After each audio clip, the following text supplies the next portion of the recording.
Jadi jumlah kapasitas dan volume yang lewat itu harus 0,6.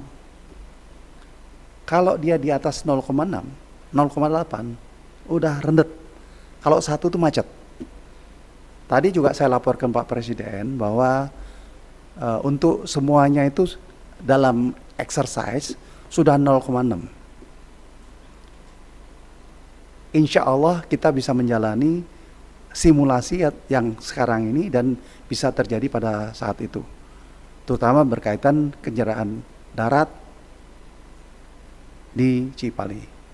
Saya waktu itu bisik-bisik dengan teman-teman, dengan teman-teman yang pemerhati, satu kunci daripada mudik itu nggak kena macet dan menolong pemerintah, tentukan pilihan mudik itu tidak melarang, tapi tentukan waktu yang tepat. Bahkan mungkin lebih awal dari tanggal 19 atau setelah Lebaran dan sebagainya.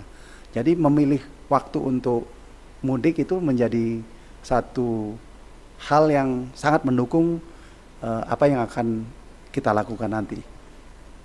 Saya katakan kalau ada yang mau ke Semarang, kan pasti volume yang paling tinggi itu tanggal 21 gitu. Tapi kalau pulang itu tanggal 17 pasti mulus ya. Dan pulangnya juga lebih awal gitu. Terserah mau atau berangkatnya setelah Lebaran ya. Jadi Lebaran pertama di sini, Lebaran kedua baru jalan. Nah ini mengatur waktu ini adalah satu kecerdasan yang kita harapkan dari para pemudik. Kami Kementerian Perhubungan nanti 2 minggu menjelang mudik akan melakukan survei ulang. Apakah dengan jumlah yang besar itu tetap 123 juta itu mudik? Bisa naik, bisa turun gitu ya. Tapi kita harapkan kalau bisa mempersuasi mudiklah yang dekat-dekat gitu ya, Jabodetabek gitu ya. Kalau yang Jawa Tengah saja gitu. Karena load dari Cipali ini memang dalam untuk mendapatkan visi rasio 0,6 ini dengan susah payah.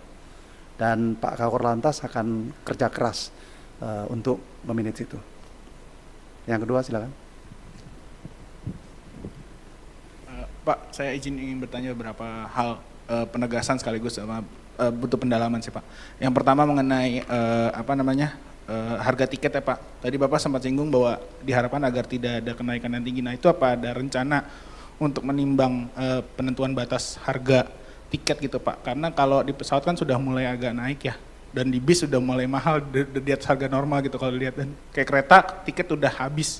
Nah itu gimana mitigasinya?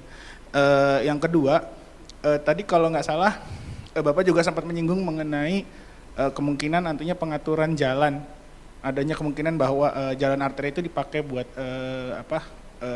kendaraan tertentu kayak misalkan bawa muatan makanan segala macam gitu Pak. Nah pertanyaannya kadang-kadang kan tidak semua pemudik itu kan berasal dari Jakarta ya Pak. Ada yang mungkin dari daerah Kerawang atau dari mana. Nah itu gimana untuk menghadapi para pemudik motor yang menggunakan jalur arteri itu Pak? Apa ada upaya-upaya tertentu atau strategi? Kan tadi sempat singgung bahwa mengajak agar tidak menggunakan motor ya. Terus yang ketiga Pak, ini saya melihat penjelasan tadi masih fokus di utara. Nah kalau selatannya akan seperti apa Pak? Apa bakal ada kemungkinan pemudik-pemudik yang kalau misalnya nanti utara udah penuh dialihkan lewat selatan atau lewat tengah gitu Pak? Harga tiket adalah suatu titik jumpa agar operator itu mendapatkan sedikit keuntungan dan daya beli masyarakat. Oleh karenanya kami selalu memantau dari ke hari batas atas, baik itu pesawat, bus, kereta api, 3 terutama. Jadi batas atas itu tidak boleh dilanggar. Apabila dilanggar kita akan berikan sanksi. Kami juga minta kepada operator, dan operator ini lumayan kooperatif. Jadi kalau kita ngomong itu didengerin. Nah teman-teman media juga tolong bantu agar bisa memantau atau melakukan pengawasan terhadap tiket ini. Yang kedua adalah berkaitan dengan jalan arteri. Jalan arteri ini relatif sudah lebih efektif, karena kalau nggak salah tadinya ada jembatan yang menyempit, dari 7 itu sudah 5 atau 6 selesai, jadi penyumbatan tinggal 1. Nah, sehingga efektivitas lintas utara Pantura itu bisa diandalkan. Dan oleh karenanya tadi Pak Kapolri secara khusus akan melakukan satu manajemen lalu lintas, tidak saja di tol tetapi juga di arteri.